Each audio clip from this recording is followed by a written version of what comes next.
जय श्री राम दोस्तों, ये है कक्षा 10वीं का पेपर। वेरी मोस्ट पेपर है। इसमें से आप पास होने की गारंटी है। आप इतना पढ़ के चले जाएंगे कि जरूर पास हो जाएंगे। तो ये नंबर 1 क्वेश्चन है, सही विकल्प चुनकर लिखना है। कैल्शियम ऑक्साइड की जल के साथ अवक्रिया किस प्रकार की अवक्रिया है? तो इसको बोल देंगे ऊष्माक्षेपीय अवक्रिया। अम्लों का पीएच मान होता है 7 से कम होता है। धातुओं द्वारा कौन सा गुण प्रदर्शित नहीं किया जाता? भंगुरता का। मनुष्य में एक वृक्क एक तंत्र का भाग है, वह है, ये है उत्सर्जन। मास्टर ग्रंथि का नाम है पीयूष ग्रंथि। निम्नलिखित में कौन मानव में मादा जनन तंत्र का भाग नहीं है? तो इसमें हो जाएगा शुक्रवाहिका। अब आते हैं क्वेश्चन नंबर 2 में। इसमें है रिक्त स्थान की पूर्ति कीजिए। मनुष्य में वृषण कोष में पाए जाते हैं। आनुवांशिकता का अध्ययन आनुवांशिकी कहलाता है। वस्तुओं को हम खाली स्थान की उपस्थिति में देख पाते हैं, तो इसमें हो जाएगा प्रकाश की उपस्थिति में देख पाते हैं। श्वेत प्रकाश का रंगों में विभक्त होना वर्ड विक्षेपण कहलाता है। शुद्ध जल विद्युत का कुचालक होता है। मनुष्य सर्वाहारी जीव है। अब आते हैं क्वेश्चन नंबर 3 में, सत्य असत्य। ओजोन परत पराबैंगनी विकिरणों को रोकता है, बिल्कुल सत्य है। विद्युत उपकरण श्रेणी क्रम में संयोजित किए जाते नहीं, असत्य होगा, क्योंकि समांतर क्रम में संयोजित किए जाते हैं। अवतल दर्पण में बने प्रतिबिंब सदैव वास्तविक होते हैं, सत्य। एक लिंगी पुष्पों में स्वपरागण होता है, सत्य। धातुओं के ऑक्साइड प्राय क्षारीय प्रकृति की होती है, बिल्कुल सत्य है। लिटमस एक प्राकृतिक अम्ल क्षार सूचक है, बिल्कुल सत्य। अब आते हैं क्वेश्चन नंबर 4, सही जोड़ी मिलाना है। तो इसमें लैक्टिक अम्ल का हो जाएगा बेटा दही। साधारण नमक का सूत्र होता है NaCl। धातु का हो जाएगा सुचालक। भोजन का स्थानांतरण हो जाएगा फ्लोएम।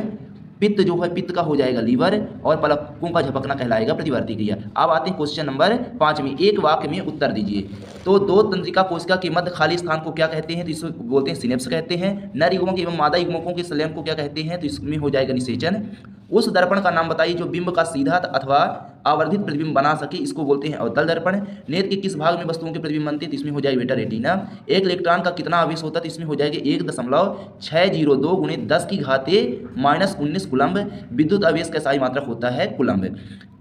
क्वेश्चन नंबर 6 क्या है? रासायनिक समीकरण से आप क्या समझते हैं? किसी रासायनिक समीकरण का उदाहरण दीजिए। तो इनके उत्तर क्वेश्चन देख लीजिए और इनका उत्तर आपको खुद से करना है। अम्ल एवं क्षार किसे कहते हैं? उदाहरण से समझाइए। क्वेश्चन नंबर 7 है, भर्जन से आप क्या समझते हैं?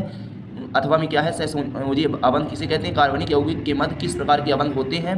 क्वेश्चन नंबर 8, स्वयं पोषी पोषण एवं विषम पोषण में अंतर लिखना है। अथवा में इसकी है तंत्रिका तंत्र से आप क्या समझते हैं? क्वेश्चन नंबर 9, लैंगिक जनन किसे कहते हैं? इसका अंतर भी आ सकता है, आप इसका अंतर भी याद कर लीजिएगा। प्रकाश वायु से 1.50 अपवर्तनांक कांच की प्लेट में प्रवेश करता है। कांच में प्रकाश की चाल कितनी है? निर्वात में प्रकाश की चाल 3 × 10 की घाते 8 मीटर प्रति सेकंड होती है। क्वेश्चन नंबर 10, हम वाहनों में उत्तल दर्पण को पश्चदृश्य दर्पण के रूप में वारिता क्यों देते हैं? फिर आता है अथवा में दो दृष्टि दोष और निकट दृष्टि दोष, उदाहरण सही समझाना है। क्वेश्चन नंबर 11, विद्युत विभव किसे कहते हैं? इसका सही मात्रक लिखना है। जैव निम्नीकरण अजैव निम्नीकरण को परिभाषित कीजिए। खाद्य जाल और खाद्य श्रृंखला में अंतर लिखना बेटा। संयोजन अपक्रिया उदाहरण सही समझाना है। क्वेश्चन नंबर 13, पीएच स्केल किसे कहते हैं? अथवा में अम्ल क्षार सूचक किसे कहते हैं? क्वेश्चन नंबर 14, निस्तापन से आप क्या समझते हैं? इसका अथवा है हाइड्रोकार्बन क्या है? उदाहरण देकर समझाइए। क्वेश्चन नंबर 15 है, हमारे शरीर में वसा का पाचन कैसे होता है? यह प्रक्रम कहाँ होता है? अंतःस्रावी अथवा में अंतःस्रावी ग्रंथियाँ क्या होती हैं? क्वेश्चन नंबर 16 है, पारिस्थितिकी तंत्र क्या है? पारिस्थितिकी तंत्र के प्रमुख घटक कौन कौन से हैं? अथवा में इसके उपभोक्ता किन्हें कहते हैं? उदाहरण दीजिए। क्वेश्चन नंबर 17, चुंबक के निकट लाने पर दिक् सूचक की सुई विक्षेपित हो जाती है। अथवा में इसके मनुष्य के गुणसूत्र की संख्या कितनी होती है? महिला में एवं पुरुष के गुणसूत्र में क्या अंतर है? Question number 18, plaster of Paris के उपयोग लिखना है। अम्ल एवं क्षार में अंतर लिखना है इसमें। क्वेश्चन नंबर 19 में मानव के पाचन तंत्र आहार नाल का चित्र बनाना है आपको।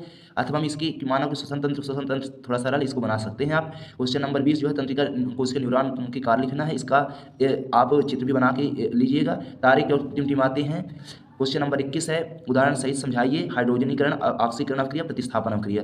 अथवा में है स्वपरागण परपरागण में 4 अंतर लिखना है। और मानव में बच्चे का लिंग निर्धारण कैसे होता है? इसको पढ़ लीजिएगा। क्वेश्चन नंबर इसका अथवा है कायिक प्रवर्धन क्या? इसकी इस विधि के 2 लाभ एवं 2 हानि लिखना है। क्वेश्चन